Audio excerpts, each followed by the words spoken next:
Okay, today we're talking about a book that's, well, it's way more than just a book. It's a cultural phenomenon that completely took over the corporate world. I'm talking about Spencer Johnson's Who Moved My Cheese? I mean, check this out. We're talking about nearly 30 million copies sold worldwide. This tiny little parable was everywhere, a total fixture in corporate training and self-help circles, especially back in the late 90s and early 2000s.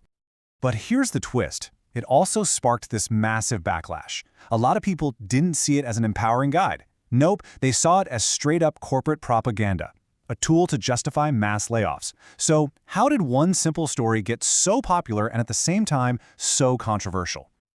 All right, so let's start with Section 1, the cheese phenomenon. The whole book is built around this really simple metaphor. You've got four characters searching for cheese. Now, cheese isn't just, cheese. It's a stand-in for whatever you want out of life. A good job, money, health, peace of mind, you name it. And they look for it in a maze, which is basically life. It's your workplace, your community, the whole path you have to navigate to get what you want. So let's dive into the story itself. Section 2, A Fable's Simple Lesson. In this maze, we meet our four characters. First up, you have two mice, Sniff and Scurry. They're super simple, just acting on instinct. And then you have two little people, Hem and Haw, and these guys are the opposite. They're complex, they overthink everything, and they're totally driven by their beliefs and their emotions. So, one day, they all hit the jackpot. They find this massive stash of cheese that seems like it's going to last forever. But then, of course, one morning they show up, and it's all gone. Vanished. The mice, Sniff and Scurry, they kind of saw it coming. They noticed the pile was getting smaller. So, they don't waste any time, they just lace up their running shoes and immediately race off to find a new source. But Hem and Haw? They're completely blindsided. Hem gets furious, just yelling, "Who moved my cheese? It's not fair!" While Haw is just frozen. He's paralyzed by fear, can't even process what's happened. And they just keep coming back to that same empty station day after day, hoping the cheese will magically reappear. The story then really follows Haw. He's the one who eventually has a breakthrough. He realizes he can't wait around forever. He even starts to laugh at his own foolishness, overcomes his fear, and ventures back into the maze, alone. And as he goes, he has these little epiphanies that he actually writes on the walls, hoping his friend Hem will eventually follow. So the intended message of the book is pretty clear. Change is constant. It's going to happen. And the best way to succeed isn't to fight it, but to anticipate it, adapt to it quickly, and maybe even learn to enjoy the adventure of finding that new cheese. And on the surface, that sounds like a great lesson in personal resilience, right?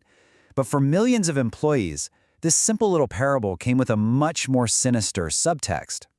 Which brings us to Section 3, a more dangerous message. This is where the story's very simplicity becomes the source of its most powerful critique. The backlash really ignited because of how the book was used. Managers would literally hand it out to employees right before announcing huge layoffs or some other major, unpopular corporate change. The timing made the message feel less like helpful advice and a lot more like a warning. So the core criticism is that the book encourages a kind of rodent-like approach to life. It frames all change as this external, uncontrollable force. It suggests that the right response isn't to ask why the cheese was moved or who moved it, but to just put your head down and scamper off to find more. This captures the central conflict perfectly. In fact, a Harvard professor, Deepak Malhotra, wrote a direct response called "I Moved Your Cheese." And he argues that true leaders and innovators don't just adapt to the maze, they challenge its rules and reshape its walls. Sometimes they're the ones moving the cheese for strategic reason. So that brings us to our final question in Section 4, Maze or Master? Is this book a helpful guide for personal change, or is it just a corporate tool for control? And you can really see the two sides of the coin here. For some people, it's a tool for self-reflection, a way to stop feeling like a victim when life throws you a curveball. But for others, it's a patronizing order for obedience from the people in power. Its impact seems to depend entirely on who is giving you the book and why. In the end, Malhotra's critique leaves us with a really provocative thought. The story encourages us to overcome our fear of the maze, but maybe the real challenge is to question the maze itself.